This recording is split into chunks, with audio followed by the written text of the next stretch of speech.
Gente, então vamos agora, 19 horas. Quero oficialmente, então, agradecer muito a presença do Dr. Maurício Bittar. O assunto da live de hoje é odontologia equina, um assunto extremamente aplicável na prática e na rotina de qualquer ARAS e qualquer centro de treinamento. Então, tenho certeza que a gente vai poder ter muita informação útil para nós. Então, de antemão, quero agradecer, doutor Maurício, pelo seu tempo, por ter se disponibilizado a estar aqui com a gente conversando, por de imediato ter aceitado o meu convite e por estar aqui hoje à noite, essa noite com a gente. Eu tenho certeza que vai contribuir muito com o nosso conhecimento na odontologia equina. Daniel, eu que agradeço. Para mim é um prazer estar aqui batendo um papo com você. A Botufarma é uma empresa muito respeitada, de vanguarda, né? Inclusive depois tem uma história interessante para contar, que a última vez que fui para os Estados Unidos, e aí um colega americano lá perguntou se eu conhecia a Botufarma. Que bacana. Esse tipo de coisa, Mas para mim é um prazer, eu agradeço aí o convite. Com certeza vai ser um bate-papo legal. Vai sim, prazer é todo nosso. Eu vou fazer uma apresentaçãozinha aqui do Dr. Maurício. Dr. Maurício é graduado em Medicina Veterinária pela Universidade de Marília em 1998, especialista em Anestesiologia Veterinária pela Unesp de Botucatu em 2003, atuante na odontologia equina desde 2004 e professor desde 2008.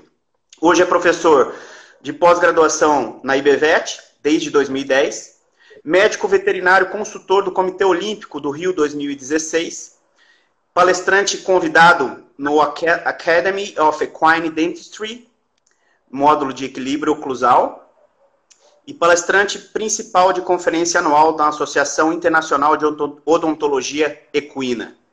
Certo, doutor? Bem apresentado? Super bem apresentado. Bacana. Doutor, pessoal, nós vamos fazer na seguinte dinâmica como tem feito, tá? Eu vou ficar responsável por captar as perguntas de vocês, o doutor vai respondendo as que a gente for colocando aqui, e eu não vou deixar passar nenhuma, deixar nenhuma para trás. Assim que vocês forem colocando, eu vou só colocando numa ordem lógica, até para não atrapalhar a nossa linha de raciocínio aqui, tá? Doutor, eu fiz questão de incluir a odontologia veterinária, porque, a meu ver, eu tenho a oportunidade de rodar bastante pelo Brasil todo. A meu ver, a odontologia equina ela ainda é muito pouco conhecida e, na minha opinião, é uma especialidade hoje muito crescente dentro da medicina veterinária e de extrema importância, não só no manejo dos ARAS em si, do dia a dia, como também na rotina do centro de treinamento. E eu ainda vejo, por muitos lugares onde eu passo, um conceito muito errôneo de odontologia equina, de que odontologia se resume a grosar dente de cavalo e tirar dente de lobo. Então, até os principais objetivos de eu ter te convidado aqui, em nome de todos os profissionais da odontologia equina, é para que a gente explanasse, explorasse a odontologia equina como ela deve e para que a importância que ela deve ter seja dada por todos os profissionais ligados ao cavalo, né? Não só veterinário, mas de todas as áreas. Então, eu queria começar a nossa live com a seguinte pergunta. O que é odontologia equina em si e qual que é a importância da odontologia equina hoje no mercado equino? Sim. A odontologia equina, ela é uma especialidade. Hoje ela tem que ser encarada realmente como uma especialidade que, desde o início desse século, teve um crescimento muito grande. Esse crescimento ele não foi só na prática da especialidade, mas um crescimento também na parte científica, né? Então, teve um desenvolvimento muito grande da indústria da odontologia equina. Por que eu digo da indústria? Desenvolvimento de equipamentos, o desenvolvimento do conhecimento na área, né? Então, hoje a gente pratica a odontologia equina procurando fazer sempre um exame físico da cavidade oral de qualidade, para procurar fazer um diagnóstico, um plano de tratamento adequado para cada paciente. E mesmo o ensino da odontologia equina, a gente procura despertar nos alunos a vontade de crescer como profissional, de entender de que não é simplesmente grosar as pontas dos dentes de trás, ela é muito mais do que isso, né? E esse crescimento da odontologia equina, ele é mundial. Ela é uma das especialidades que mais cresce dentro da medicina veterinária no mundo, né? E é de grande importância para não só para a sanidade bucal do cavalo, mas para a sanidade como um todo, né? A gente costuma brincar que a boca do estômago não tem dente. Então, se o cavalo não tem bons elementos dentários para realizar uma boa mastigação, uma boa trituração, já começa aí a ele ter vários problemas importantes, né? E a odontologia equina ela é muito importante, inclusive para o bem-estar animal. Uhum. Então, hoje em dia já tem artigos que mostram, né, que você pode ter algumas alterações comportamentais do equino causadas pela dor. A gente sabe que o cavalo, por ser na natureza, por ele ser uma presa, ele sabe muito bem disfarçar a dor, né?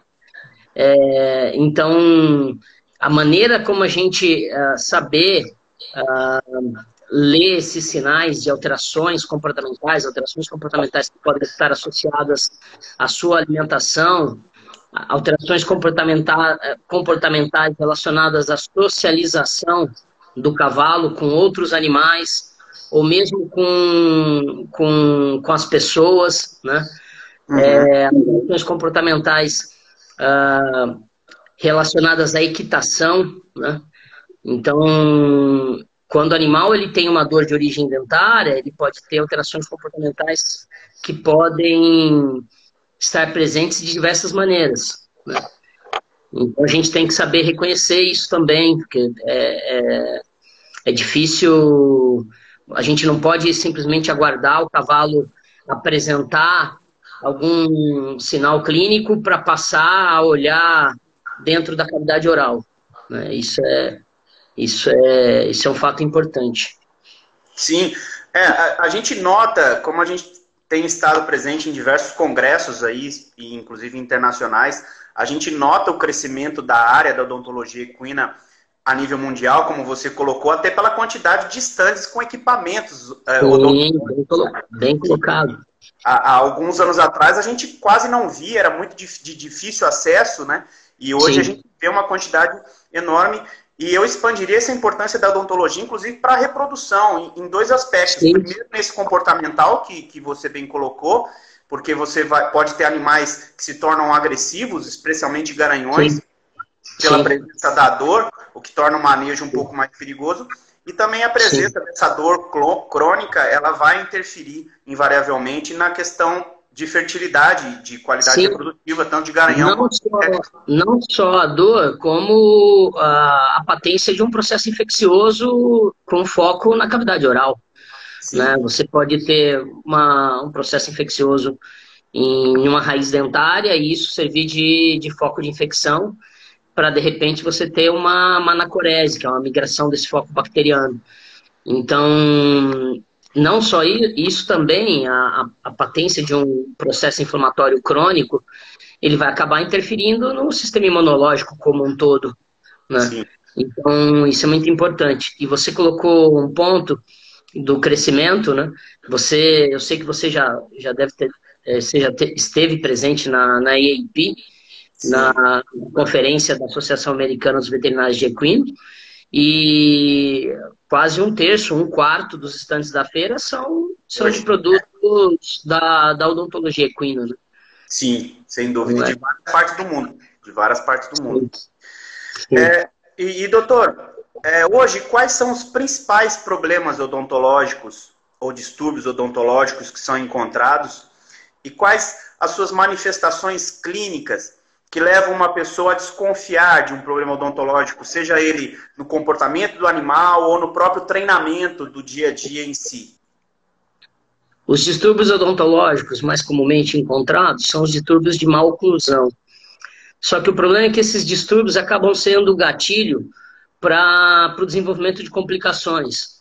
Complicações como desenvolvimento de fissuras e fraturas dentárias, desenvolvimento de uma doença periodontal, que é uma afecção que vai envolver todos os tecidos que dão suporte ao elemento dentário, ao dente. E a doença periodontal, por exemplo, é a afecção dentária mais dolorosa que tem para o cavalo. Então, a partir da progressão da evolução dessas complicações, o cavalo ele vai acabar desenvolvendo alterações comportamentais durante a alimentação, ele vai acabar se alimentando de uma maneira mais devagar, ele vai passar a deixar cair alimento da boca, muitas vezes, ele pode passar a realizar a mastigação só de um lado, evitando fazer a excursão lateral da mandíbula para o lado onde ele tem um processo doloroso. Então ele vai ter alteração do padrão mastigatório, ele pode ter alteração no contato, principalmente na cabeça. É um animal que ele vai começar a ter reações no momento de se colocar um cabresto, no momento de se tentar colocar a embocadura, né, por conta da dor, da irradiação da dor na cabeça. Então aí são alterações comportamentais que afetam a socialização dele com o proprietário, com outros animais, né? Ele pode passar a ser um animal mais agressivo, né? Com outros animais, com pessoas, com tratador. E você pode ter alterações comportamentais durante a equitação, né? Ele pode passar a ter resistência no contato à embocadura para um dos lados, ele pode apresentar movimentos súbitos da cabeça durante a equitação. Então, ele pode começar a ter esse tipo de alteração comportamental, né? Como algumas alterações são difíceis de serem reconhecidas, né, porque o cavalo ele tem uma capacidade de se adaptar às dores de origem dentária, de origem na cavidade oral. A gente, e quando eu digo nós profissionais da odonto, não só profissionais, mas as principais associações da área no mundo, e o que a gente também encontra na literatura, recomenda-se que o exame odontológico de rotina ele seja realizado pelo menos uma vez ao ano, né? A gente tem até um termo, uma frase em inglês que fala every horse, every year, every horse, once a year. Então, pelo menos uma vez ao ano, examinar a cavidade oral, porque a gente não tem como adivinhar o que está acontecendo dentro da cavidade oral, a gente não tem olho de tomógrafo, né? Claro. Não tem olho de raio-x, então a única maneira é realmente sedando, fazendo uma contenção química de qualidade, abrindo a cavidade oral, utilizando equipamentos adequados, uma boa luminosidade, né? E é óbvio que você tem que ter um conhecimento da anatomia dentária, porque a cavidade oral a gente não está olhando para ela, a gente não está acostumado com o formato dos dentes, as alterações que acontecem, o formato do dente nas diferentes idades. Então, a única maneira de se acostumar com isso é conhecendo, estudando e através do treinamento, né? Uhum. É a maneira do profissional acabar desenvolvendo o seu conhecimento na área. Joia. Doutor, uma pergunta de curiosidade mesmo. Na podologia a gente tem uns tipos de ferrageamento que são terapêuticos. Existe Sim. Algum tipo de embocadura que seja terapêutica? Olha, assim, as embocaduras, você tem que saber que você não deve escolher uma embocadura para um cavalo simplesmente olhando a estética dessa embocadura. Você tem que pensar no tamanho da cavidade oral, no espaço da cavidade oral, na região da barra. A embocadura ela vai ficar ali presente rostralmente, na região da barra, próximo do segundo premolar, próximo da região do primeiro premolar, que seria o dente de lobo. E ali você tem comissura, a língua, você tem um espaço que ele é um espaço pequeno. Então, se você não escolher uma embocadura adequada, esse cavalo ele pode ter mais sensibilidade. Adequado, como eu falo, eu digo, às vezes até o diâmetro dessa embocadura. Tem cavalos que têm diferentes espaços ali, diferentes tamanhos, né, áreas ali, uma área diferente ali na região da barra. Então, é importante você escolher a embocadura mais adequada para aquele cavalo, né? Não simplesmente usar uma única embocadura para vários animais, né? Bacana que está aí uma aplicação muito prática da odontologia equina, que é na Sim. escolha da embocadura, não somente pela função dela, ou pela diferença Sim. de função dela, de forma de atuação, mas de acordo com as características anatômicas de um animal, Sim. né? E um profissional Sim. especialista em odontologia poderia ajudar muito um treinador na escolha da ferramenta correta para ser utilizada. Então, uma coisa que até eu desconhecia nesse sentido. Então, muito, muito prático, né? Muito aplicável. Sim. Sim. Eu não sou o melhor profissional para te falar dos vários tipos de embocadura, né? Uhum. Mas a gente sempre tem proprietários, por exemplo, que esquecem de cuidados básicos, de fazer uma boa higiene da embocadura após o seu uso, então acaba ficando ressecado restos de saliva com matéria orgânica. Isso muitas vezes pode causar ulceração na região da comissura labial, pode... Então, tem que ter alguns cuidados básicos com a embocadura. E né? qual seria a recomendação para a higienização dessa embocadura depois do uso? Você pode fazer uma higienização normal com água, sabão, com detergente para tirar ali essa matéria orgânica. Você pode usar um antisséptico se quiser, uma clorexidine, alguma coisa só para fazer uma antisepsia normal, nada muito mais que isso, não. Tá. Doutor, teve uma pergunta aqui, se existe alguma diferença anatômica e fisiológica dos muares em relação aos cavalos? Não, na verdade, assim, a diferença seria mais quanto à contenção química, quanto à sedação. Legal. Eles são um pouco mais resistentes. Então, geralmente, a dose ela acaba tendo que ser 1/3 maior, né? A dose em miligramas por quilo. Uhum. E é importante que se fale a dose em miligramas por quilo, porque geralmente eles têm um peso menor, né? Uhum. Do que a maioria das raças dos equinos. Então, eles têm um pouco mais de resistência aos sedativos, ao alfa-2 adrenérgico, por exemplo, né? Então, você tem que usar uma dose um pouco maior. Mas, no geral, o cuidado ele deve ser o mesmo. Né? E qual alfa-2 adrenérgico você costuma utilizar na sedação, doutor? De rotina, a gente utiliza mais a detomidina. Mas você pode utilizar a xilazina. No Brasil, hoje, a gente não tem mais a comidina, mas ela pode ser utilizada também. Mas, de rotina, a gente utiliza mais a detomidina, né? Mas você pode utilizar a xilazina também. Tá, detomidina ou xilazina. E para reverter os efeitos, o que você costuma usar? Para fazer a reversão, a gente utiliza um antagonista direto, que é a ioimbina. né? Ela não é o mais específico, mas ela funciona muito bem.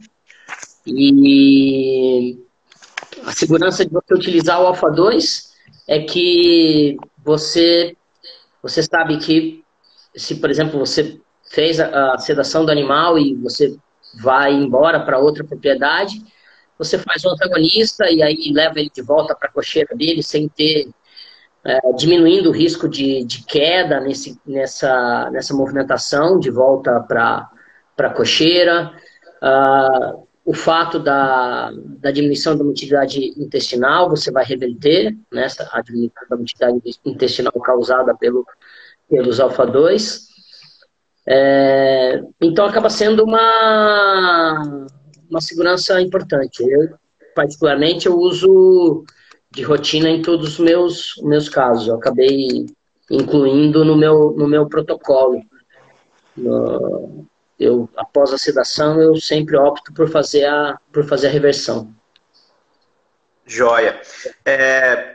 Tem aqui se você já usou atipamezole como reversor, ou mesmo antissedã. Não, eu nunca utilizei o atipamezole, porque até então a gente não tem uma apresentação comercial para equinos, né? Mas ele é uma opção, sim. Ele é até um pouco mais específico em termos de receptor do que a ioimbina, né? Então, ele poderia ser uma opção, sim. Ele poderia ser uma opção. A opção da ioimbina é que o custo dela é um custo, hoje em dia é um custo barato, né? Mas, infelizmente, a gente não tem o atipamezol numa apresentação para equinos no Brasil. Tá. E falando um pouco ainda nesse gancho, doutor, quais são os cuidados ou a restrição alimentar ou até hídrica que você recomenda pré-anestesia e pós-anestesia? A gente jamais deve fazer um jejum hídrico, né? Ele não é recomendado.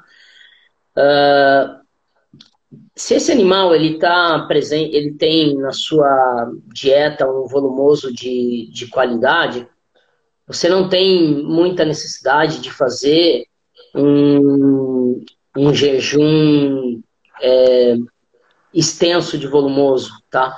E às vezes, dependendo da situação, nem tem necessidade de fazer um jejum do volumoso.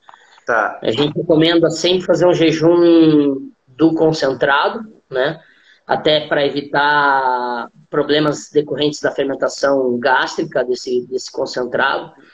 Então, geralmente, se eu vou chegar em uma propriedade para fazer um serviço odontológico na parte da manhã, em torno de 8 horas, e se esse cavalo ele costuma comer 7 horas da manhã ou 6 horas, eu peço para não dar o concentrado. Ele pode passar a noite com volumoso, mas eu peço para não dar o concentrado. E aí, depois do procedimento, eu também,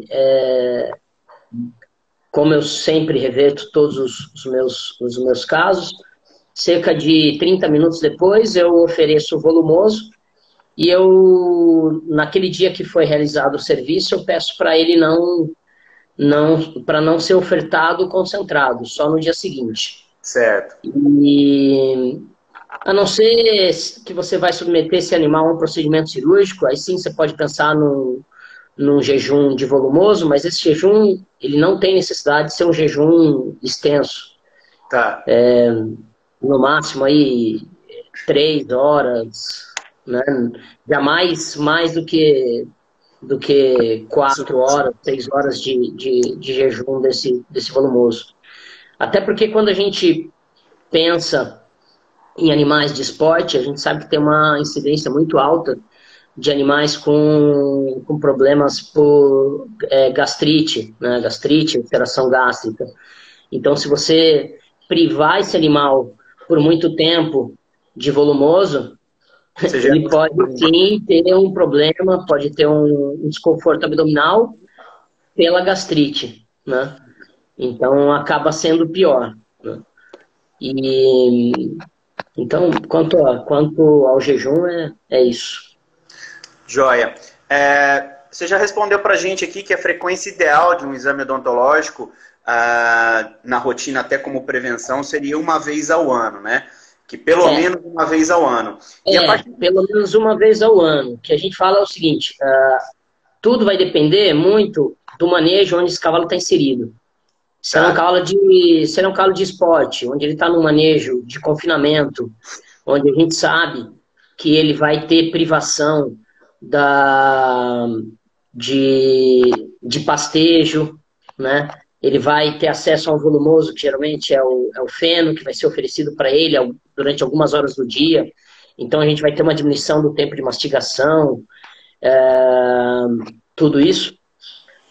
Esse tipo de animal, se ele tiver numa idade aí entre os seus 3 anos, né, até por volta aí dos seus 12 anos, 15 anos de idade, a gente recomenda que a avaliação odontológica seja feita a cada 6 meses, porque o desgaste natural dos dentes dele vão ser diminuídos. Tá. Então, por conta disso, ele vai ter um retorno das alterações de maloclusão com maior velocidade, né? Ele vai ter um retorno dos distúrbios de oclusão mais rápido. Então, aí, nesses animais, a gente recomenda que a avaliação odontológica seja realizada a cada 6 meses. Né? Ótimo. E dependendo se ele está num manejo semi-extensivo ou mais extensivo, aí, de repente, você pode passar para uma vez ao ano. Mas vai depender muito do indivíduo. Tá. Né?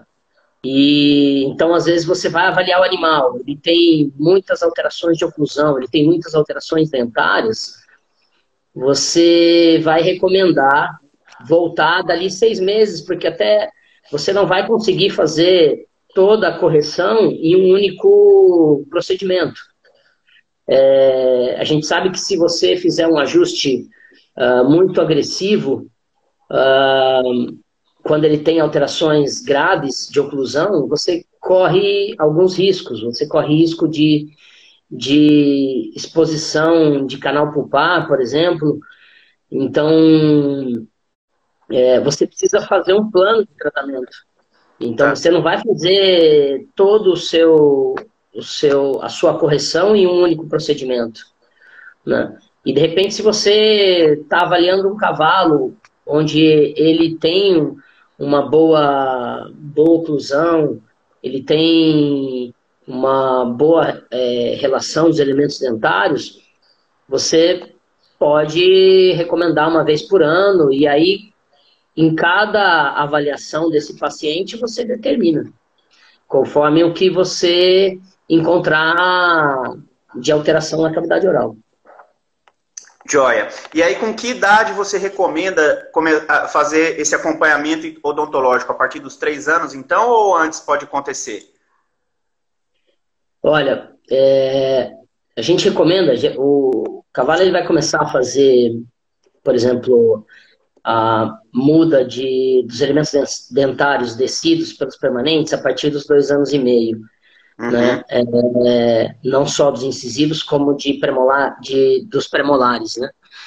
E é importante você acompanhar desde dessa faixa etária, desde essa idade, porque se de repente aos 3 anos de idade ele já tem uma retenção de um dente descido, por exemplo, do segundo premolar, você vai fazer a correção. Então, nessa época de troca, de muda dentária dos dentes descidos pelos permanentes, é importante o acompanhamento a cada 6 meses. Legal. E dependendo, é claro, também da modalidade esportiva que esse animal está inserido, né, tem modalidades que a doma desse animal começa já bem cedo, né? Sim. Então, recomenda que antes da doma, ou no início da doma, já faça uma primeira avaliação.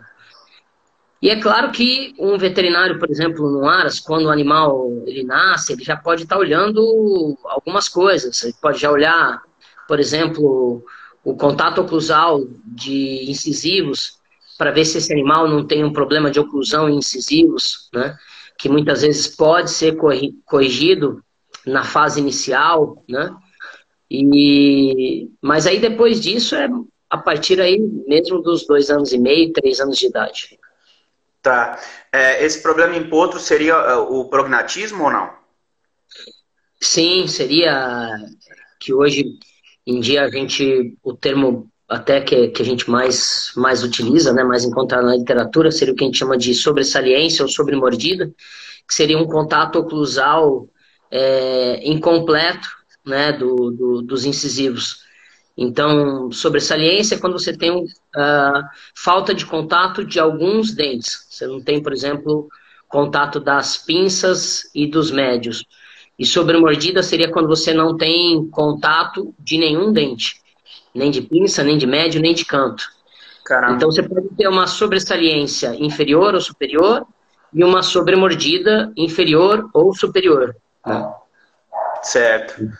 Bacana. Interessante. E, doutor, em relação ainda à muda, você falou que ela começa aos 2 anos e meio? Isso, ela se inicia aos 2 anos e meio. Você tem a primeira muda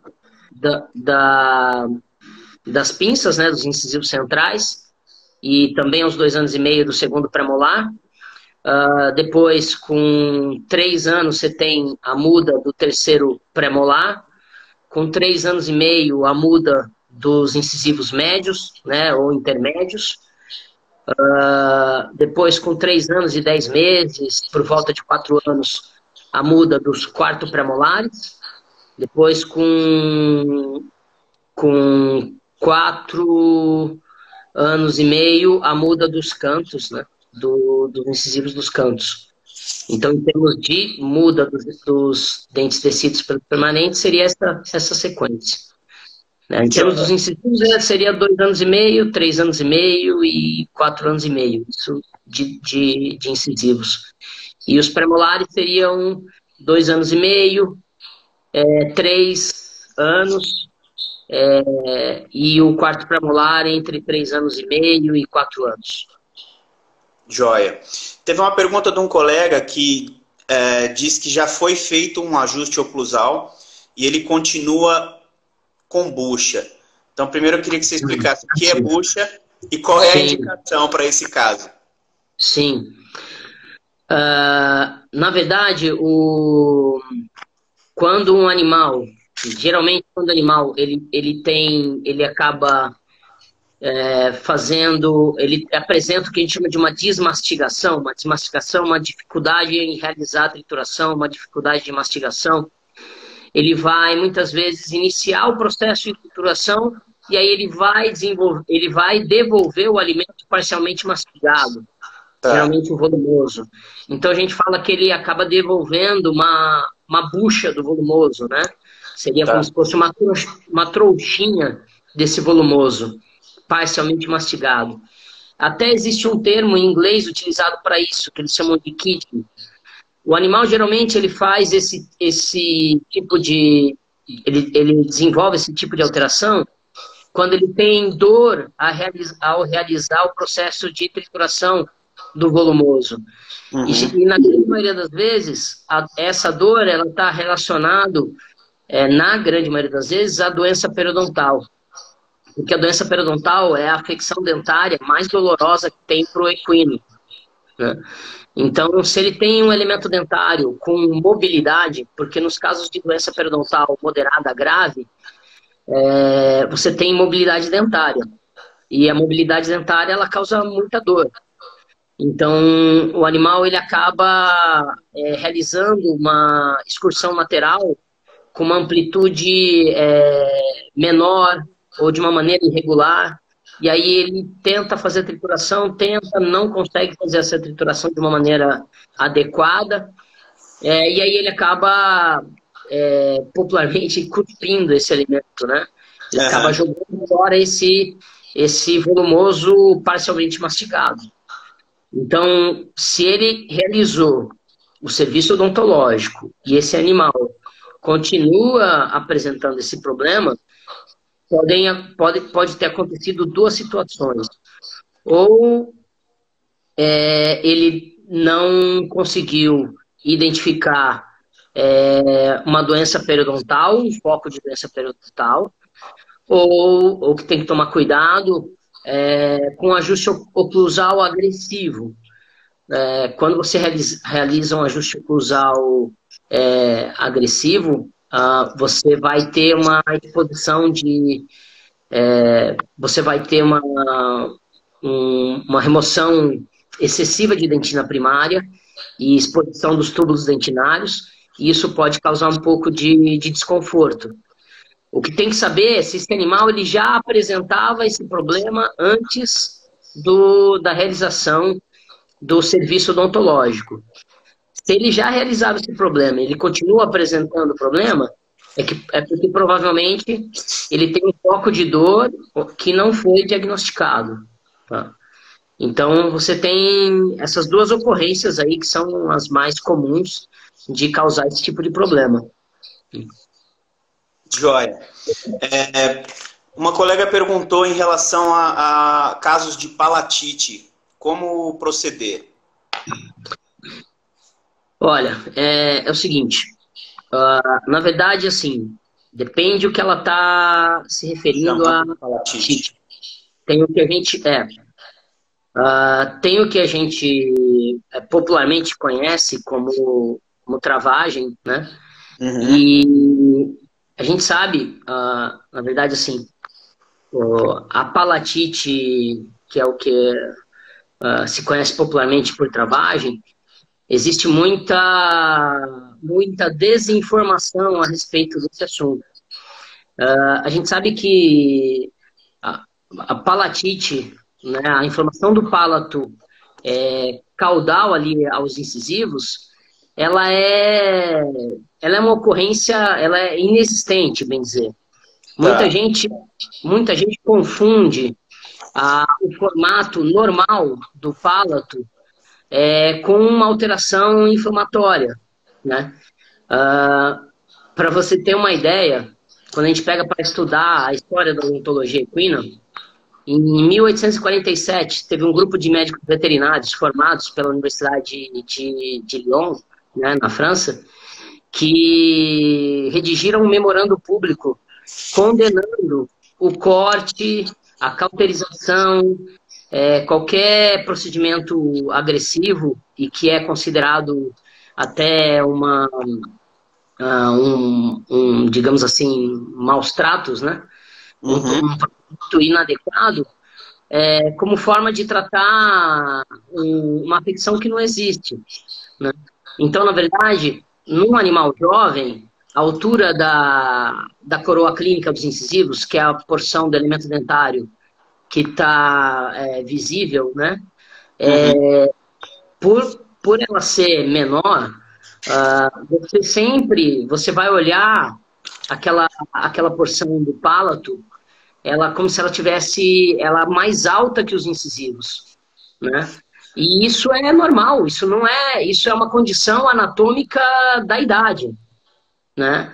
Isso Legal. Não é uma combinação, isso não é uma afecção. Patologia. Uhum. Isso não tem que ser tratado. Em que condições que você pode ter o desenvolvimento de uma palatite realmente reconhecida como uma afecção?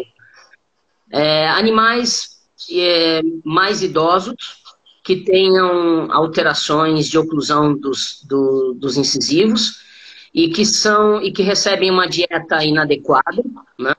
Uma dieta, um volumoso com muita matéria fibrosa, e aí ele pode, pelo contato desse volumoso, ele pode desenvolver um processo inflamatório ali. Mas isso é muito raro, e aí existem outras maneiras de tratar que não seja cortando, cauterizando, né? Você pode utilizar anti-inflamatórios sistêmicos. Em último caso, você pode até pensar em fazer a deposição de um anti-inflamatório esteroidal ali naquela região, mas isso é muito difícil de você encontrar. É muito mais fácil ser um diagnóstico errôneo do que do que realmente uma ficção, entendeu? Então, existe, na verdade, uma lenda sobre a palatite. Palatite, né? A travagem. Joia. Doutor, a gente já falou sobre protocolos anestésicos, mas tiveram duas perguntas aqui, então, você me permite voltar. Claro. Pediram uma sugestão de protocolo de detomidina com xilazina associadas, porque uma colega trabalha com cavalos crioulos e disse que detomidina não funciona, sozinha não funciona muito bem para ela. E a outra pergunta também voltada a anestésicos, um colega perguntou em relação a éguas prenhas, se você tem algum cuidado especial com essa parte de anestésio. Boa pergunta. É o seguinte, o alfa-2 adrenérgico considerado mais potente para você utilizar é a detomidina. Ela é mais potente em termos de sedação e de analgesia e até em termos de tempo de duração, tá? A xilazina, ela compete pelo mesmo receptor da detomidina. Então, eu optaria por, ao invés de associar a xilazina junto à detomidina, eu optaria por associar um opioide. Então, um opioide agonista-antagonista ou um opioide agonista. Você pode associar ao seu protocolo o butorfanol, você pode associar a morfina, você pode associar meperidina, né? Sempre importante que antes de você utilizar o opioide, que você tenha feito o alfa-2 adrenérgico, esperado o período de latência e que esse animal esteja sob ação do sedativo, que ele esteja em um quadro de sedação, para aí sim ele poder receber o opioide. Então, até tem literatura que chama essa associação de uma neuroleptalgia. Então, quando você associa um alfa-2 adrenérgico com um opioide, você vai ter um sinergismo de ação, então você vai ter uma melhora da sedação, né? Você tem uma sedação de melhor qualidade e uma analgesia de melhor qualidade também. Isso te permite reduzir a dose que você utilizaria daquele fármaco isoladamente. Tá. Então, geralmente eu gosto de trabalhar inicialmente com uma dose de 10 a 15, podendo chegar a 20 microgramas por quilo da detomidina, né? E aí, se esse animal ele não está com uma sedação adequada, você pode abrir mão do opioide. Você pode fazer o butorfanol na mesma dose, de 10 a 20 microgramas por quilo, ou você pode utilizar a morfina, entre 0,05 miligramas por quilo a 0,1 miligramas por quilo, né, da morfina. Então, isso que eu indico, que o colega ele pode, o que eu faço, eu acabo associando o opioide, né? Tá.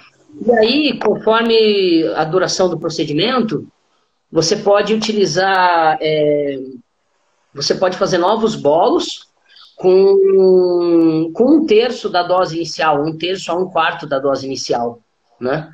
Conforme a necessidade.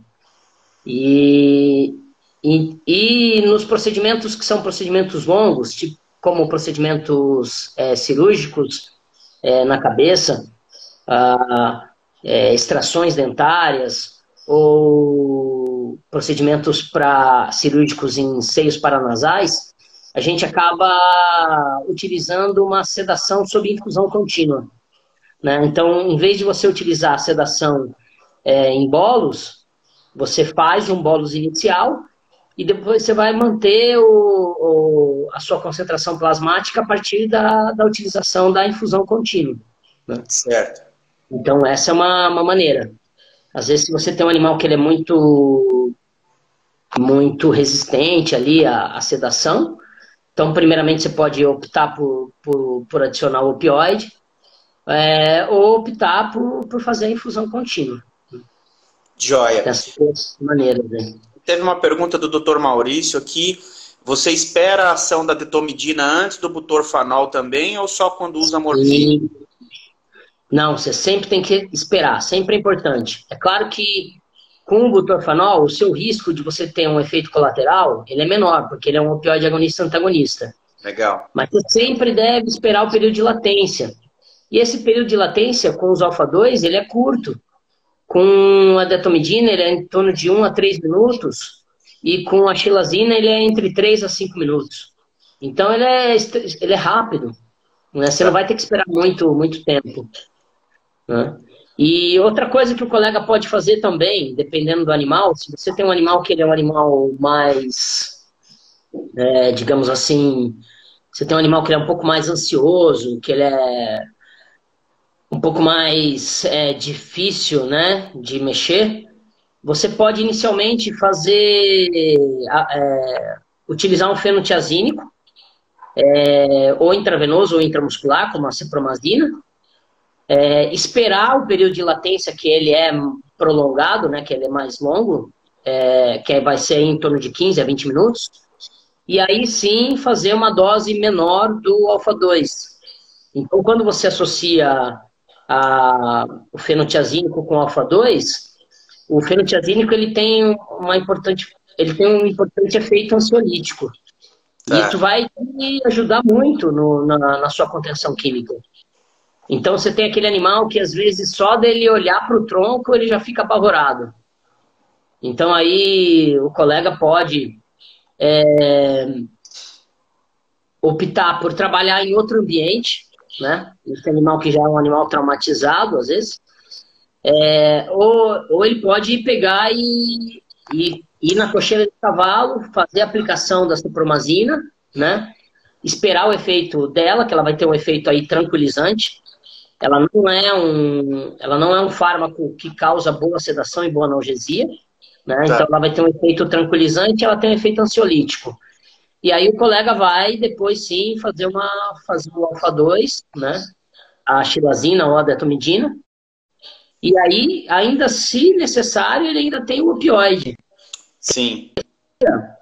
A contenção química para procedimentos sem incitação em cavalo, ela está muito avançada. Você tem como recorrer a vários fármacos que vão te possibilitar você conseguir ter uma adequada sedação, uma adequada analgesia para qualquer tipo de procedimento na cabeça, né? Não só dentro da cavidade oral. Um colega está perguntando aqui, ainda falando de anestésico, se você faz uso do diazepam. Boa pergunta. Você pode fazer uso do diazepam. O que eu recomendo para o colega, se ele for utilizar o diazepam, ele procure utilizar ele intramuscular, ao invés de intravenoso. Porque tem animais que podem ter um relaxamento muscular excessivo e esse animal apresentar uma incoordenação motora maior e muitas vezes até acabar caindo, né? Ter a queda desse animal. Então, o diazepam ele pode ajudar, sim.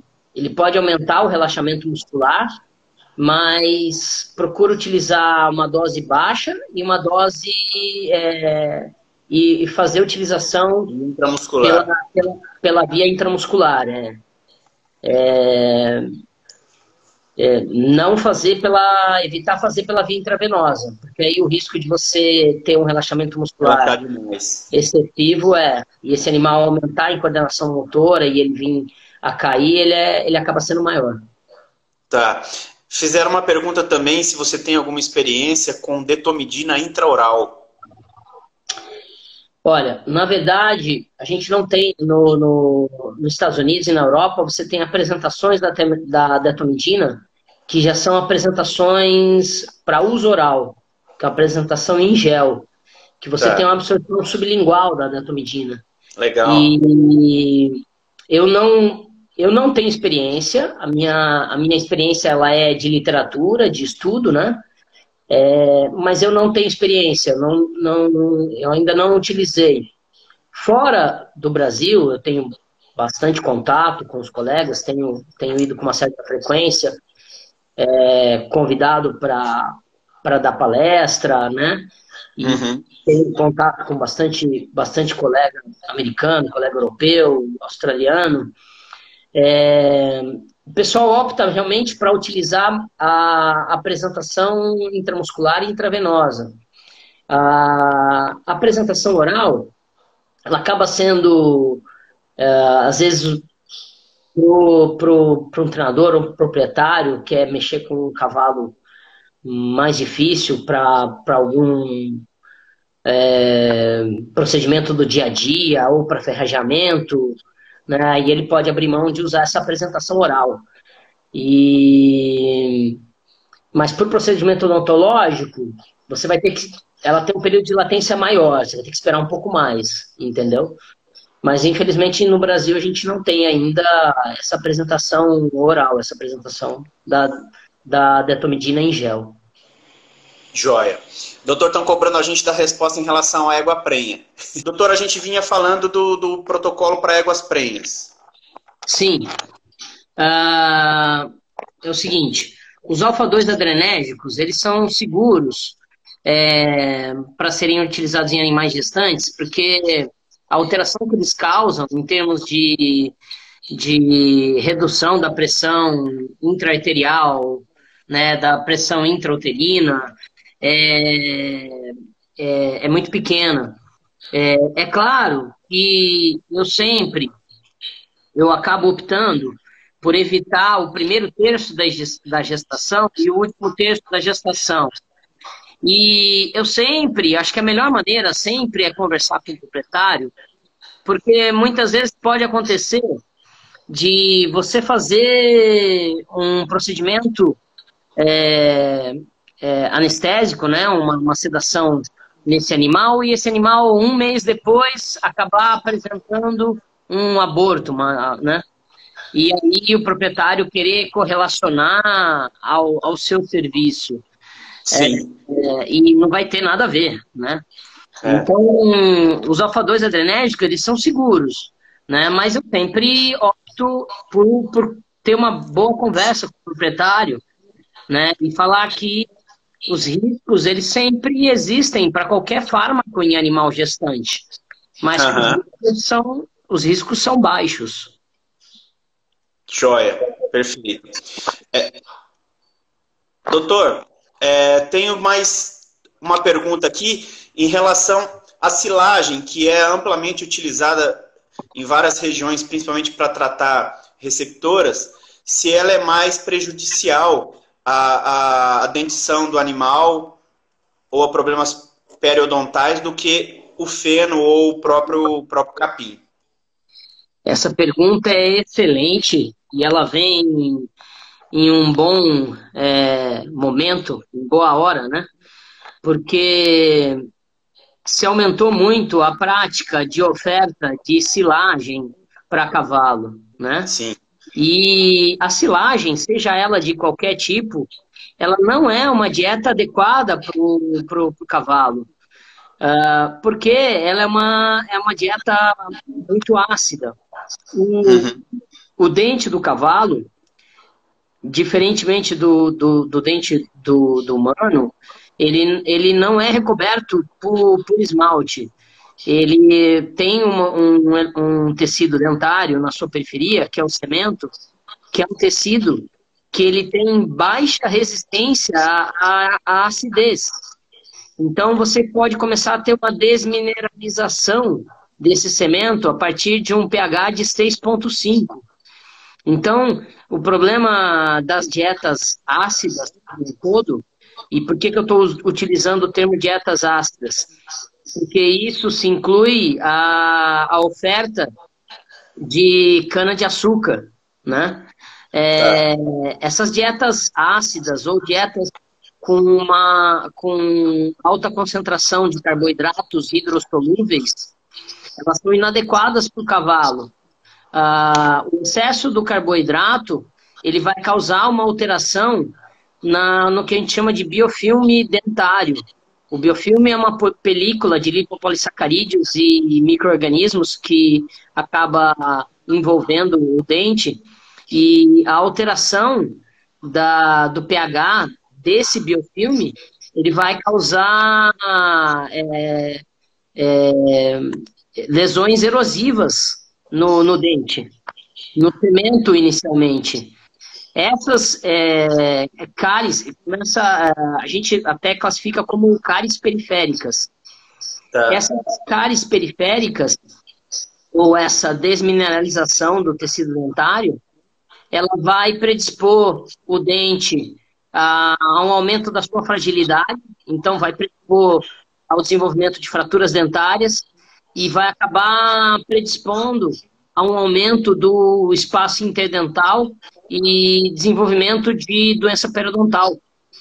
E isso até, em termos científicos, é um assunto que tem sido bastante, é uma linha de pesquisa que tem sido bastante desenvolvida por vários grupos de pesquisadores, né?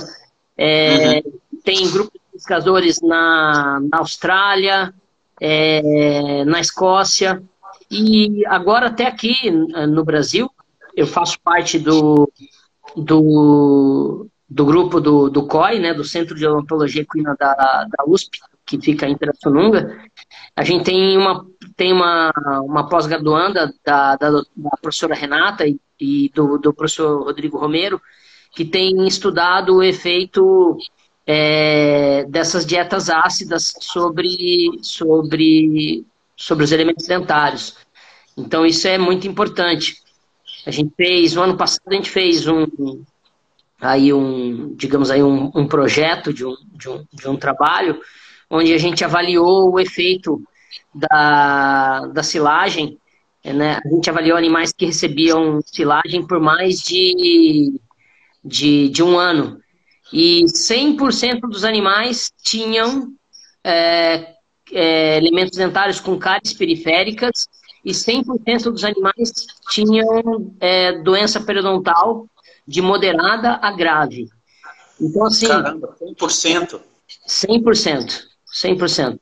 Então, isso bate com o que tem sido encontrado nessas pesquisas recentes em outras partes do mundo. Então, assim, o cavalo, o dente dele não tem resistência a dietas ácidas. Então, acaba sendo interessante, a princípio, para o criador, porque o animal ele acaba engordando, porque você tem um excesso de carboidrato ali naquela dieta, né? Mas a médio e longo prazo, isso tem um efeito devastador. Esse animal ele vai perder vários dentes, ele vai começar a desenvolver uma desmastigação, né? Porque ele vai ter dor ao mastigar. E aí, você lembra que no início da nossa conversa teve um participante que perguntou sobre o animal fazer trouxinha de volumoso, né? Então, justamente por causa de doença periodontal. Então, ele vai desenvolver alterações mais graves que vão levar à perda de vários dentes. Lembrando que isso vai alterar completamente o aspecto nutricional, de qualidade nutricional desse animal, e se for um animal de esporte, consequentemente, vai afetar os índices esportivos, né, e performáticos desse animal, né? Com certeza. E até se for um animal de reprodução, se for uma doadora de embrião, né, ela pode... isso pode influenciar diretamente na performance reprodutiva. Sim, e hoje se usa em larga escala a silagem como opção barata de tratamento de receptoras, que são justamente os seres que carregam os embriões mais caros aí, né? Sim. E que podem vir a ter problema de fertilidade ou até de manutenção dessa gestação por um problema nutricional vindo desse problema na dentição. E eu costumo dizer que a silagem, ela acaba sendo a dieta barata que a médio prazo vai custar muito caro. Porque uma vez que esse animal ele tem a perda, digamos aí, de 30%, 50% dos seus elementos dentários responsáveis por fazerem a trituração, amassamento, esgarçamento do alimento, ele, consequentemente, ele vai ter outros problemas sistêmicos muito mais sérios, né? Sim. Tem problemas sistêmicos muito mais sérios. Então, a gente contraindica a utilização da silagem, sem contar que se você conversar com profissionais que têm muito mais experiência da parte metabólica, né, você tem vários outros fatores aí, né, que a silagem pode causar vários outros problemas metabólicos pro equino a médio prazo. Joia. O professor Marco Alvarenga está aqui com a gente e ele está me chamando a atenção que o seu vídeo não está aparecendo. Professor, a gente está ciente, o doutor Maurício preferiu continuar assim, porque o áudio está funcionando bem. Então, só para a gente não cortar mais uma vez a live, tá bom? Então, como está funcionando bem o áudio, a gente preferiu dar continuidade assim mesmo, para não ter que sair e voltar de novo. Eu acho que se a gente sair e voltar de novo, a gente corre o risco de né? Perder muita gente. O papo ele tá sendo tão produtivo, né? Sim, passou uma hora que a gente nem sentiu, né? Isso. Tiveram aqui uma pergunta aqui do Zora e de mais um colega agora, não estou lembrado. De nada, professor, obrigado por estar aí com a gente. Se a cevada, a levedura, malte e o melaço encontrado muito nas rações de alta performance hoje podem causar esse mesmo problema. Eu diria assim que, na verdade, qualquer componente que aumente demais o teor de carboidratos hidrossolúveis, ele vai ser maléfico, ele vai ser ruim, né? Então, rações com excesso de melaço, a gente sabe que o melaço ele é derivado aí da cana-de-açúcar. Se ele tiver se ele tiver equilibrado, não tiver em excesso, né, não vai ter problema nenhum. O animal ele tem uma capacidade tamponante pela saliva, e até mesmo se ele tiver em equilíbrio com o resto da dieta, a quantidade de volumoso que ele estiver comendo, né, ele vai conseguir fazer uma autolimpeza dos dentes e vai conseguir manter um biofilme adequado para o dente dele. O problema é se a dieta estiver desequilibrada, se ele tiver um excesso de concentrado, se ele tiver um excesso de carboidrato hidrossolúvel, se ele não tiver um acesso adequado ao volumoso, se ele não tiver um tempo de mastigação adequado do volumoso, aí sim ele está sujeito a desenvolver as alterações em decorrência desse tipo de alteração do manejo. Joia. E, doutor, a mescla da cevada...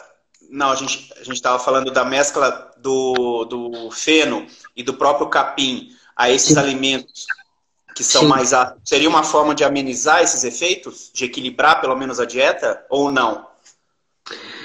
Na verdade, assim, se você tem... Vamos só deixar claro que, assim, eu tenho uma certa limitação do meu conhecimento de nutrição, tá? Eu não sou um profissional especialista na nutrição, mas eu conheço muito bem os efeitos de certos alimentos sobre a saúde bucal, tá? Certo. Então, a dieta, a gente sabe que a dieta ideal para um equino é o volumoso, né? Então, assim, se você tem um volumoso de boa qualidade, você não tem necessidade de de ter uma alta porcentagem do concentrado. Eu não estou falando aqui que o concentrado não é importante, muito pelo contrário. Em cavalos de esporte, o concentrado é uma fonte energética essencial, né? Mas você tem que ter bom senso no equilíbrio, né? Jamais a gente pode ter um animal onde ele vai ter a base da dieta dele sobre o concentrado. A base da dieta sempre deve ser o volumoso. O concentrado, ele é a cereja do bolo, né? O concentrado, muitas vezes, ele tem que ser encarado como um suplemento e não como base de dieta, jamais. Tá? Certo. O animal ele precisa do volumoso para conseguir, em termos de sanidade bucal, para ter uma adequada produção da saliva, para as fibras poderem fazer uma autolimpeza desses dentes, entendeu? Então, em termos de sanidade bucal, é isso. Sem contar em termos de sanidade do trato gastrointestinal, né? Certo. Existe, em relação à desmineralização e remineralização, você acha que o uso da silagem e feno juntos, você teria uma desmineralização maior que a remineralização? É quase um trava-língua essa pergunta. Sim. Na verdade é o seguinte, ó. Um dos fatores positivos é que quando você vai tratar um animal que ele tenha cáries periféricas, uma das maneiras de você tratar esse animal é você alterar a dieta dele. Porque se ele for um animal jovem, um animal adulto, ele vai ter o que a gente chama de uma coroa de reserva do dente. Ele vai ter muito tecido dentário saudável. Então, a partir do momento que você altera a dieta, que você põe uma dieta que tem um pH que acabe tendo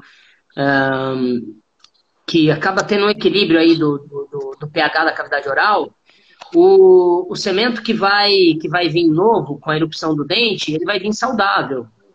Então, o indicado para quando você tem um animal que ele tenha a alteração é você alterar a dieta. E certo. alterar a dieta, você vai ter que tirar o que tem que está causando essa acidez nessa dieta, né? Então, você tem que acompanhar. Se você pega um animal que ele já tem cáries periféricas em vários dentes, você vai ter que tirar a silagem. Você vai ter que tirar o componente, você vai ter que tirar o componente ácido da dieta e acompanhar. E aí ele vai ter resposta a partir de 3, 6 meses, né? Às vezes 1 ano, você vai conseguir observar a resposta. Estão perguntando aqui se... Bom, fizeram 2 perguntas que eu achei interessante. Primeiro, se existe a possibilidade de adicionar o bicarbonato à dieta, uma dieta já ácida, como uma forma de equilibrar. E a segunda aqui, que eu achei bem interessante também, se existe um efeito da clorofila na estrutura do dente. Olha, eu desconheço.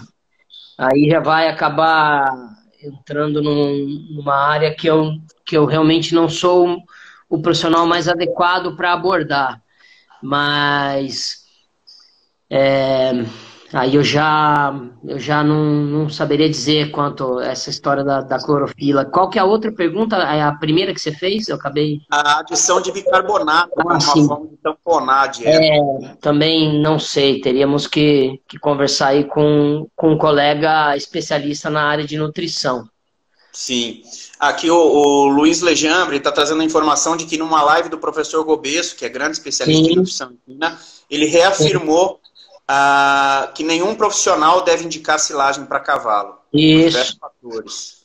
Não, acho que isso já está muito claro. Se você pegar e fazer uma pesquisa, né, fazer uma revisão científica sobre dietas, qualquer tipo de dieta ácida para cavalo, você vai ver que tem total contraindicação, né? Sim. Então você tem a equipe do professor Dixon, a equipe a doutora Kirsten da Austrália, que tem muitos artigos nessa área. Até depois, quem tiver interesse, quiser me procurar, eu posso encaminhar esses artigos, né? Então, assim, tem total contraindicação das dietas ácidas aí para cavalo. Doutor... Falando em termos de sanidade bucal. Sem contar, se você conversar com o professor Gobesso, conversar com com o professor Rafael Faleiros, com o professor Geraldo Heleno, sobre os efeitos dessas dietas na parte metabólica e parte gastrointestinal, né? Sim. Prejuízo enorme, né? Sim. Doutor, nossa conversa está muito boa, mas eu acho que também não quero tomar mais do seu tempo. Eu acho que foi muito boa a nossa live, fluiu super bem. A gente passou a primeira hora que nem sentimos. Convido você, assim como a live que a gente fez de neonatologia, que foi um assunto bem amplo, se você aceitar fazer uma outra live sobre um assunto mais específico dentro da odontologia, e aí a gente puder te aprofundar mais, vai ser um prazer ter você de novo aqui.